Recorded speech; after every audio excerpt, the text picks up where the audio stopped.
Good afternoon. Thank you so much for having me today. Thank you for providing a small stool for me to stand on.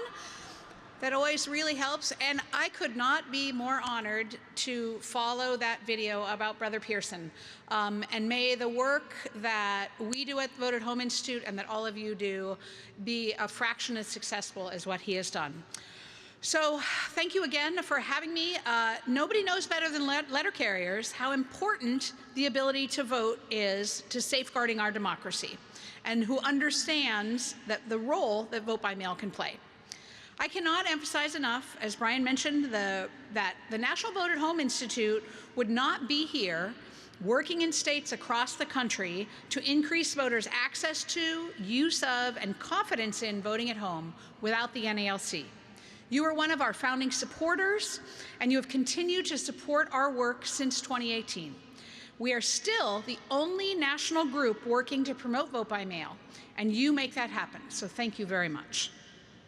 And I thought it was going to be a surprise, but, you know, Brian popped the story a little bit.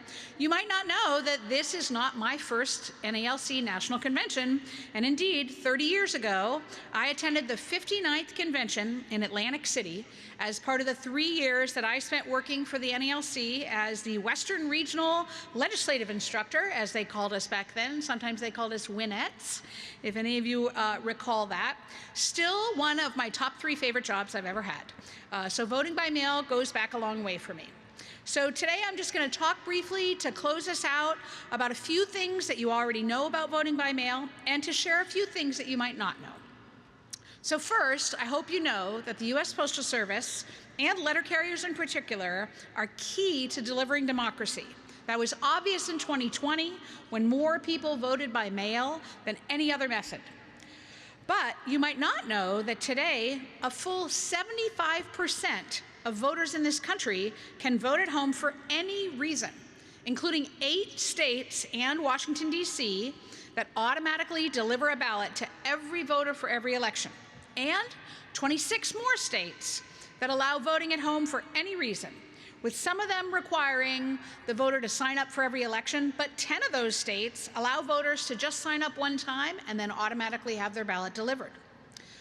So another thing you might know, I hope you know, is that despite all the BS you may hear to the contrary, voting by mail is safe and secure, with built-in safeguards that start with all of you and your commitment to securing all mail, and include multiple other security measures, like barcodes that link every ballot to a specific voter, signature verification, and the ability for voters to cure any problems in ballots. But you might not know just how afraid some people are of making vote at home as easy as possible. First of all, there's the 14 states that still require a specific excuse defined in law in order to vote by mail. The excuses range from being over in 65 in a couple of states. In a couple of states, you can be a candidate for office, and that's a qualification. And then there's my favorite. Where's Indiana? Indiana, are you here? You're a wonderful state, and yet I have to tell you, in Indiana, they'll send you a mail ballot if you're a registered sex offender. So we've got work to do on that front. Kind of weird. But if that weren't enough, there are at least 3 states, Tennessee, Alabama, and Louisiana, that have made it a crime, sometimes a felony, to simply give someone an absentee ballot application if they haven't asked for it first. I mean, I wish I were making this stuff up. But the truth is, if you need to stop people from voting in order to win, maybe you are doing something wrong.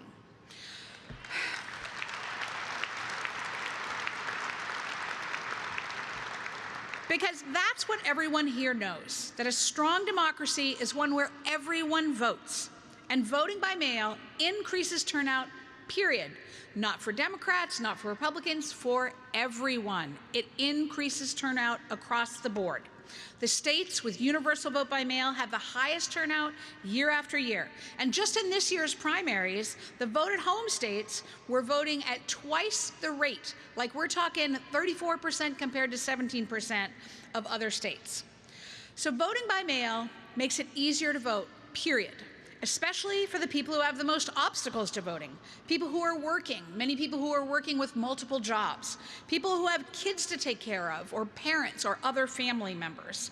When you send them a ballot, you flip the script. You make voting all about them.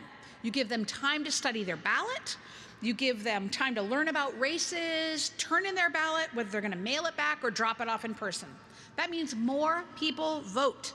And that's what truly strengthens our democracy, giving everyone a voice and a vote. And that's where your job comes in. So I'm going to close by asking you to do 3 things between now and the end of the year.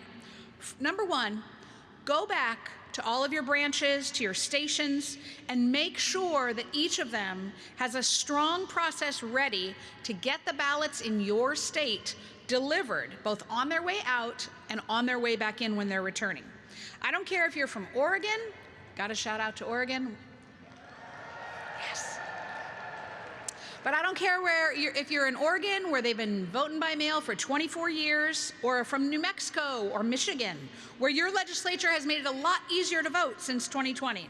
It is critical that the U.S. Postal Service and every one of you really do deliver this year, so we don't give those big lie peddlers any excuse to point fingers at us.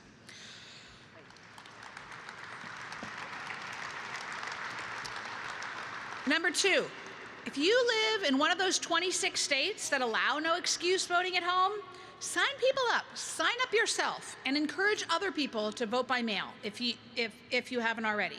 People are so much more likely to vote if their ballot comes to them.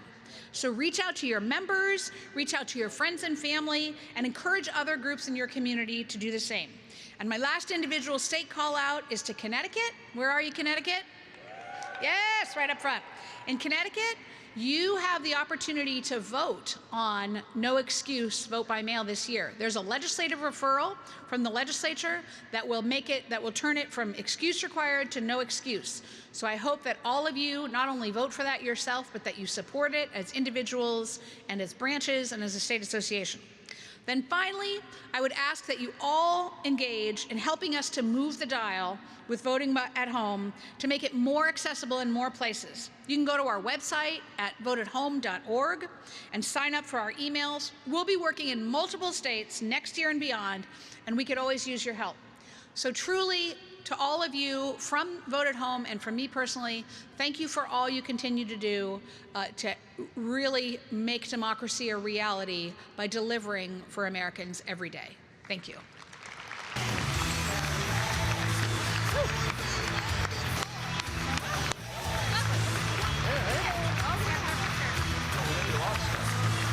Can I tell you, I have a trivet from the yes, it could. Very nice. Thank you. Did they do letter carrier cheers back when you worked with us? Not for me, they didn't. I bet they weren't as loud as this group. All right, how about a letter carrier cheer for Barbara Smith Warner? Hip, hip. Hooray! Hip, hip. Hooray! Hip, hip.